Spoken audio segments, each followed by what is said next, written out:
my dad was there for me during that difficult time because of the shared sense of solidarity to some extent. And suffering. Suffering, which we now look back on fondly. Yes, yeah. It's always good on hindsight. Yeah. Hi, I'm Colonel Retired Irvin Lim from the 19th Midshipman batch. Hello, I'm Lieutenant Marcus Lim from the 87th Midshipman batch.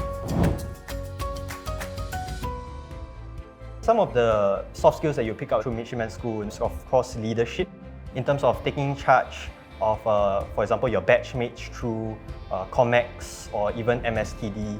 I think these opportunities provide us midshipmen a lot of chances to step out of our comfort zone, to put ourselves out there, and to take the courage to find our own voice. During my COMEX exercise, it was a very tough few days. I had a lack of sense of direction because of all the things that were going on, and I needed someone to turn to seek advice, and my dad was able to provide a lot of encouragement.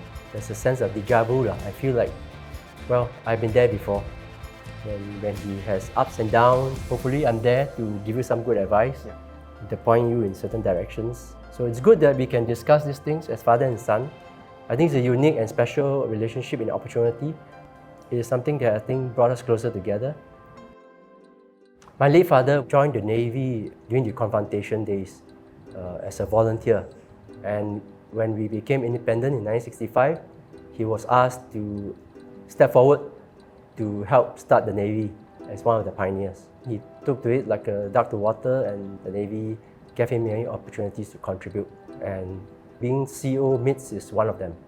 I think if anything, anybody who has grown up and see how hard he worked and how often he was away on long deployments, he may be dissuaded from joining the Navy.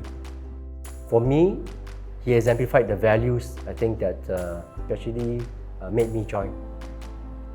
A lot has changed. Yeah? We have transformed through the decades. The transfer of Midshipman School to SAFTI MI in the mid-90s was a game changer for the Midshipman School as well as a force multiplier for the SAF, because we started to change the way we train our midshipmen. They train together with your comrades, as they say, from the land, air, as well as today, digital domain. Of course, there's one more, which is using of a lot of simulators. The way we used to train, we used to go out to sea many times before we got it right. We had the Panglima, of course, RSS Panglima, and then also RSS Mercury. And we went up and down the East Johor Straits for days and nights on end. And we sailed to places like Goa, Phuket, some Malaysian ports, Indonesian ports, Asia Pacific. Lots of opportunities to see different cultures. It was a good experience, varied one, but very hands-on. I got to see my dad's commitment and dedication towards serving the nation, and values like integrity, responsibility, and loyalty to country. These are things that I got to see every day growing up. Being a third-generation officer, definitely there's a certain expectation for me to perform. But I think that both my father and grandfather have actually given me a lot of leeway to chart my own leadership journey, to discover myself in this process just as they have. At the end of the day, you need good leadership to bring the man through the storms, and you need to master the seas to be able to ride turbulent waves.